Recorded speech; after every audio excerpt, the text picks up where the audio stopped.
dead Christians mistake present blessings or past blessings for present spirituality.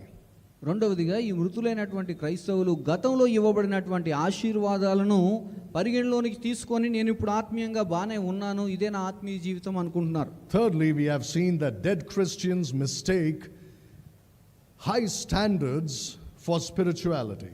అదేవిధంగా మృతులైనటువంటి ఈ క్రైస్తవులు ఏమనుకుంటారంటే ఆత్మీయ జీవితంలో వాళ్ళు అనుసరించేటువంటి ప్రమాణాలు ఏవైతే ఉన్నాయో ఆ ప్రమాణాలను బట్టి వారు ఆత్మీయంగా బాగున్నారు అని వారు అనుకుంటూ ఉన్నారు. None of these things can replace true spirituality, which consists of walking with Jesus Christ. వీటిలో ఏవి కూడా ప్రభువైన యేసుక్రీస్తుతో అనుదినము నడిచేటటువంటి ఈ ఆత్మీయ జీవితానికి సంబంధించినటువంటి విషయాలు ఏవి కూడా లేవు ఈ విషయాల్లో. Performance of duty doesn't mean you're spiritual. You have to walk with Jesus Christ. మన పనిని మనం యథార్థంగా నమ్మకంగా చేసిన